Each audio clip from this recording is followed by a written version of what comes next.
Hello, I am Kodili-nye, the son of the wonderful. Welcome back to another round of street vlogging, where we discuss how we can make our homeland better and more prosperous and a livable homeland.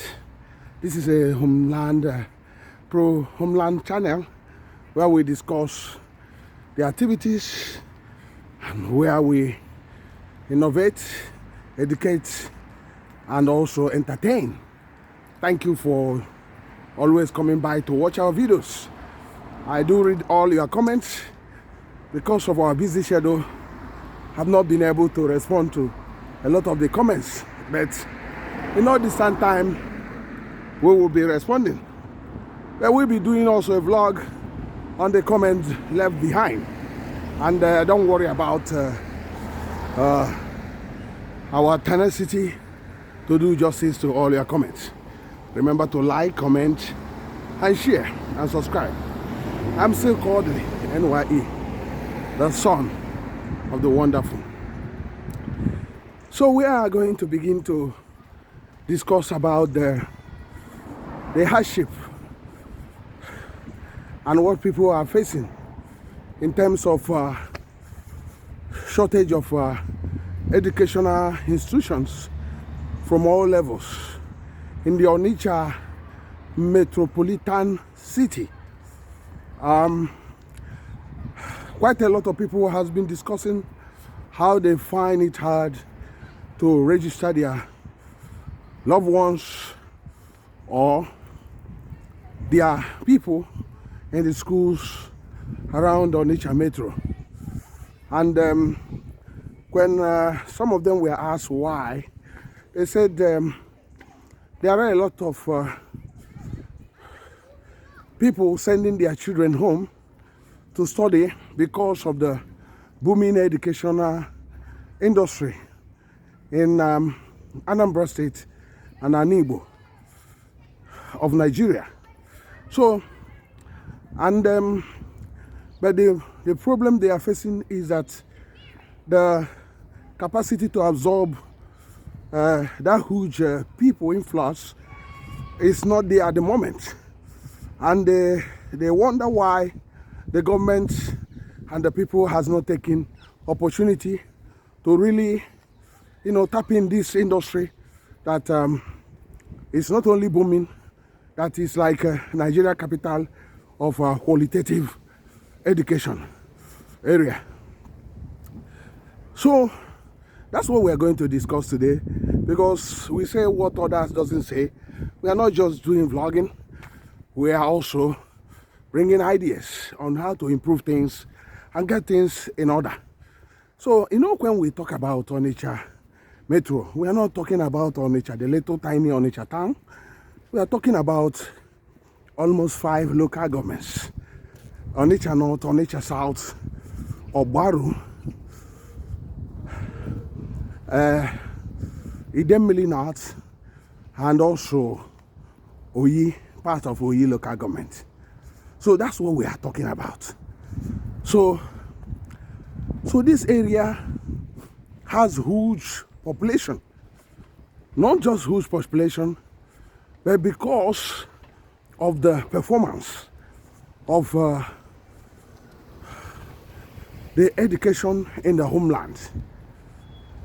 The public schools and mostly private schools owned by the churches and charity organizations. So there is massive demand. People living in Lagos, in Abuja, and many other places. Now, a lot of them has changed their mind about their children studying in those areas. Even people from London, UK, America, South Africa, and many other countries are now bringing their children to study, not just secondary schools. Some are even bringing to study primary schools, and they're also looking at university slots. But the problem is the capacity is not there, because while the government is telling people how they're improving education, they have not expanded the capacity and they have not encouraged really private sector involvement by ways of waiver, intercessions, and other things, because these are ways you improve economy, and that's how you also attract people back to our homeland, because we have like exodus of people from our homeland, where we lost millions of people going to other regions of Nigeria and around the world, and this has caused a sort of depopulation. Some of them were caused by the charlatans and riffraffs who were hell-bent in turning our homeland into Somalia. And some of them think that they will turn our homeland into a desolate land or a wilderness, as some of them always say, you know. And the enemies of the homeland join them also to help them to accomplish their nefarious activities. Remember, no bu oke no n'ụlọ gwalo oke no n'ezi na azụ dị na ngịga. There's no smoke without a fire. So that's exactly what we are talking about. So now, what can we do to change this narrative? A lot of the business community in our homeland, in Onitsha, like Onitsha main market, should be encouraged to invest or divert their investment portfolios into education, building schools, primary, secondary, vocational schools, universities, and this will be done on share basis, whereby they will now allocate shares to members of their business, respective business community. What I mean is that the traders will now have shares on the level of investment they have invested. Let me use, for instance, on Chanja market area. There are almost 100,000 people involved in business around that area, on that corridor. Now, the chairman and market association of that area, if they are a bit innovative, or if you can share this vlog to them, they can actually, you know, rally around share holding on investment on education, whereby they will now map out to have something like 2 or 3 schools. You know, I mean, they can start with primary and secondary school, and also vocational institution. They can start off with 3 or 4 of them. So now they acquire area and start the whole thing, and by sheer allocation, everybody will participate, and the profits and all those things will be shared equally. This will also help them to diversify their risk in their business ventures, and not to be doing one thing or continue in only trading, buying and trading.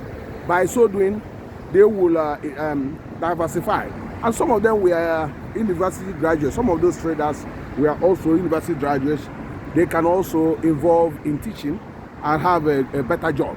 And this also will improve the homeland economy, because many people will have jobs and there will be jobs created.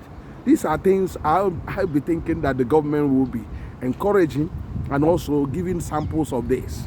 That's what I mean, the real governance, not just you know, marshing out what you are doing and all those things, little things you are doing. No, this is the real thing that will expand the economy. Think about that on Onitsha or Chanja market, having like 4 schools, secondary school, and you have also Kwado having around 2 or 3, and you have main market having between 5 to 10, and many others. You know, main market even having university. You know, these are things that we will need to do. This is innovative way that is not done anywhere in Nigeria, but you can only hear it in this channel because we are very innovative, and we are basically trying to change things for the betterment of our homeland. So there are social clubs. We think about when you think about People's Club and others that are based in Onitsha and many others. So we can also get them to now invest in education. Think about that People's Club Arena in Onitsha, where they have also a vocational institution there, or secondary school. And what I mean by secondary school, they need to also have a boarding facilities there. So this will enhance the ability to absorb many. And many of Ndiodogus, the rich men and women, the men of and women of timber and caliber in our homeland, should be encouraged by the government by the way of tax waivers to establish educational institution. Because what happens is that most of the time when these things start happening, we don't take hold of them. Other neighboring states see what is happening, they start investing, and eventually we lose that that opportunity to them. So we shouldn't make this mistake again, because we have suffered over the years. Now that a lot of people are coming home and a lot of people are ready to send their children to the homeland to study, this is a great opportunity for us to change things, for us to improve things, and for us to get our homeland moving again, creating a livable and a better job, white-collar job for our people is the way to go, so that our people will not be complaining that there's no more job, that they have to travel to Lagos, they have to travel to Abuja, or travel away to get quality jobs. So our homeland can create these jobs.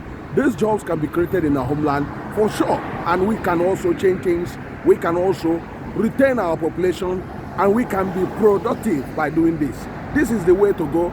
This is the way to innovate things. This is the way to change if you want to change the homeland truly. This is the way to improve things. So please, what you need to do for me is to send this to the government and share it to many platforms so that they will listen and help to pressure the government. Remember, we are a pro-homeland channel, and we stand for good governance. What is your own opinion? Remember to like, comment, and share. I am so Kodili-nye, the son of wonderful. See you in the next one, and God bless you. Have a wonderful time.